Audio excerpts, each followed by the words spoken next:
hamburger juice. It's your boy, Smokescreeners Prime. I'm back. And I'm here with the king, baby. King Grayskull himself with his castle behind him. So, you know, this figure has great importance to me now, more so than ever. You know, I recently got some tragic news yesterday. I was feeling very down. Probably one of the worst bits of information I ever got. And while I was walking around today, just kind of cooling off, turned the corner in old Target, and what do I see? Is the old King Grayskull. And I had a video where of this part, but somehow it got messed up in the translation. It was actually opened at the top, and someone was trying to steal the king, but it didn't work out, and it came to me. So, you know, I'm glad about that. So that made it even extra special, and this took my mind off. But let's get away from all that. My personal stuff, you don't care about nothing about that. You want to see the king. So let's get a little closer to this bad boy. Look at that face. Boy, that face look good. And then look at let me move the shield real quick there. Okay. Matter of fact, let's start with the shield. Got the shield, and you know, it looks good. It looks good. I'm glad again that they went with this route and not the clip-on, so it doesn't mess them up. It has like a goldish brass type of look right here, and then it's not a cross, but whatever the symbol is actually called, it's like a burgundy. It's not really like a red. Then it has the little square pieces going around. Seems like I seen that on another shield. Can't remember, but all in all, I like the contrast of the different colors on there. He has, you know, the fists. Yeah, nice color. You can see texture on the fist. You can even see like veins on that. So that's pretty cool. You got the stomp pow, the slapping hand right there. Texture as well. No, I never noticed that before, but it even has the they call them like lifelines or whatnot in the hand. Look real close. That's pretty cool. I never noticed that before. With the sword, this sword here, I guess the good sword, it looks just like the show, and it has, you know, the has the line going across, the gold line going across. Has the, I guess this is the sword is silver, but it has like the handle being like wraps is what it appears to be.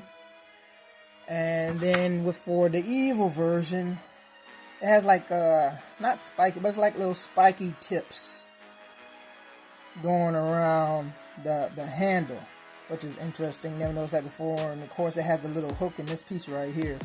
But we'll talk more about the sword later. Here's the other face sculpt of Grayskull. Closer look. That is a nice sculpt. I don't see any blemishes really on there. A straight angry face.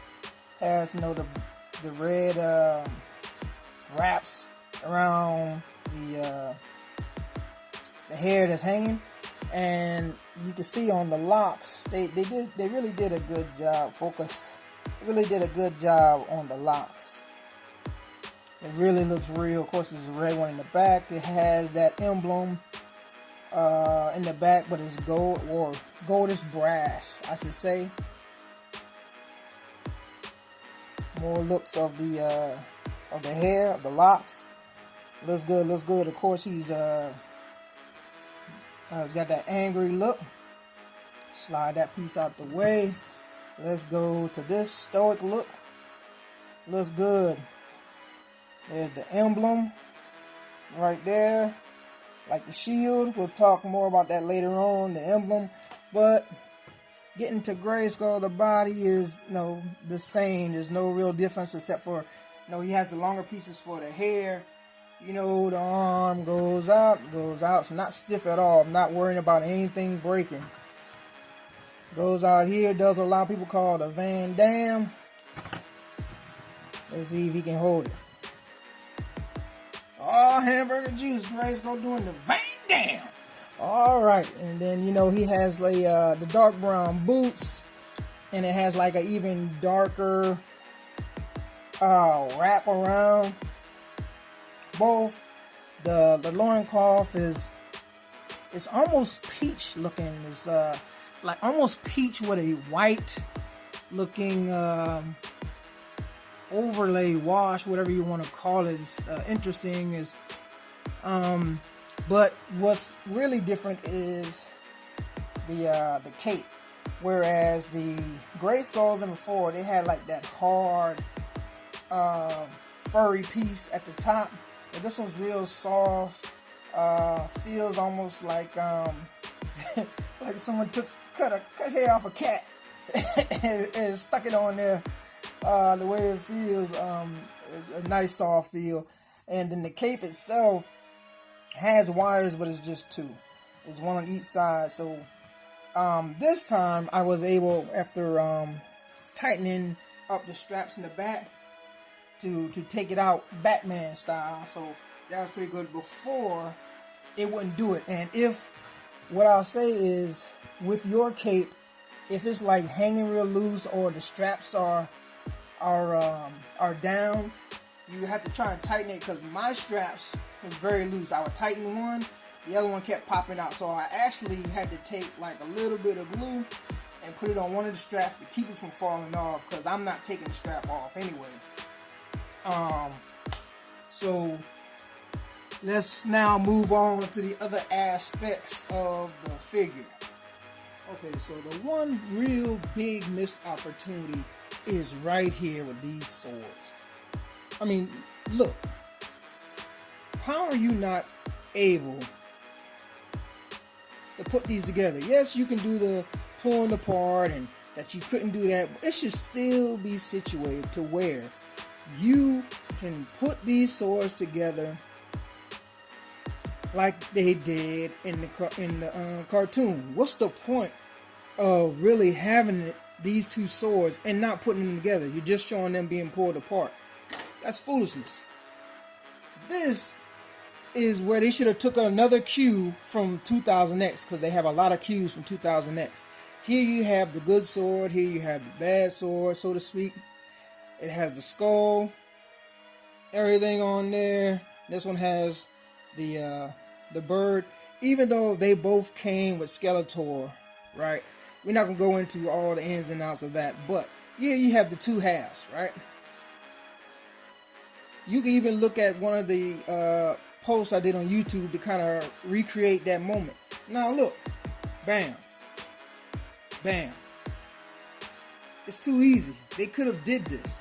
They didn't do it. It's a missed opportunity.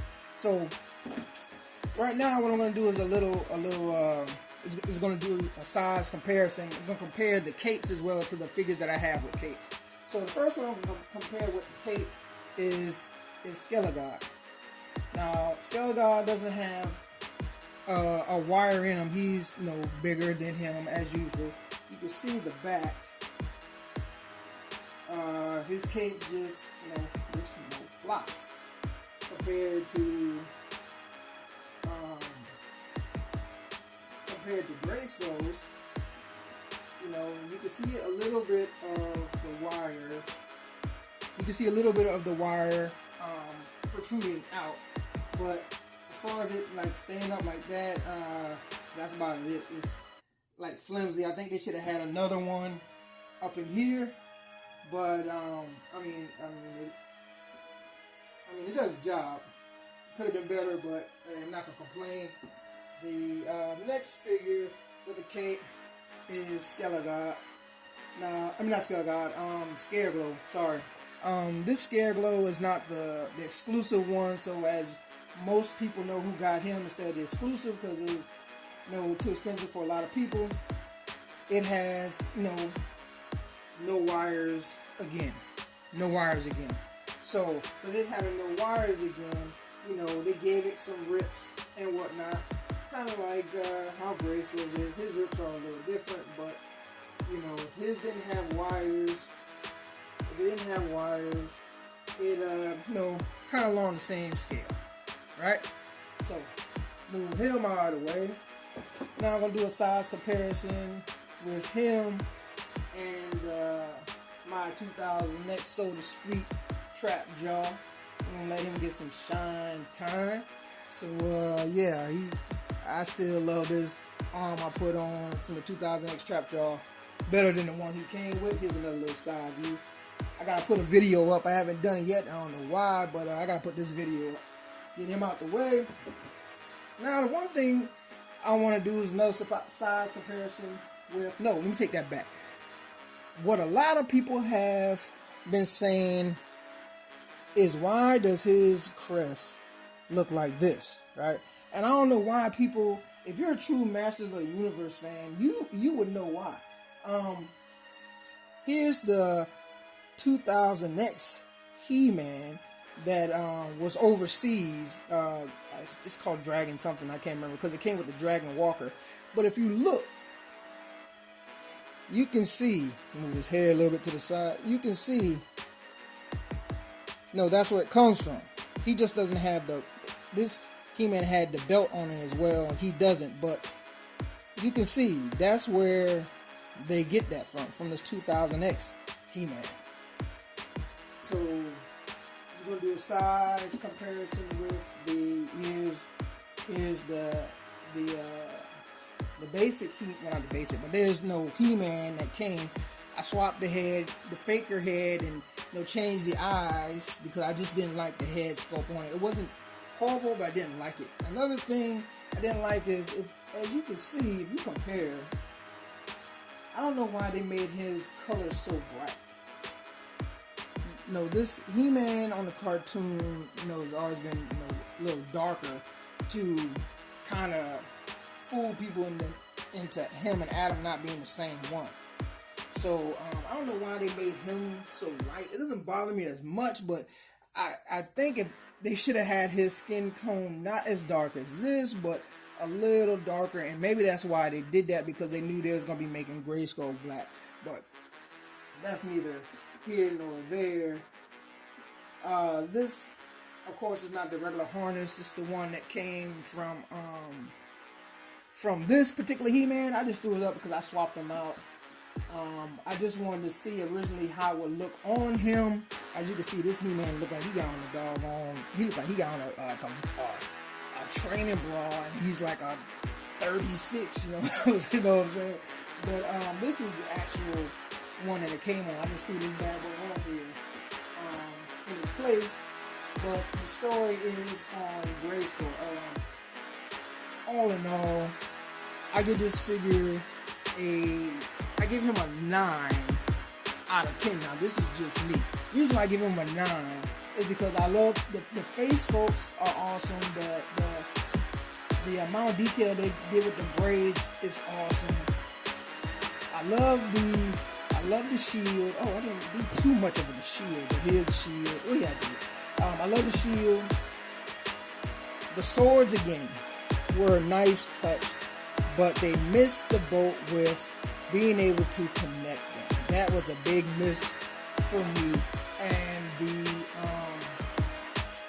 And the cape having the wires, but they were real flimsy, was another big miss. So, with all that being said, I hope y'all able to find this guy. He's a great figure. He's a must addition to the Revelations and the Motus in general. So like a fat kid and dog, I'm out, baby. And please don't forget to like and subscribe.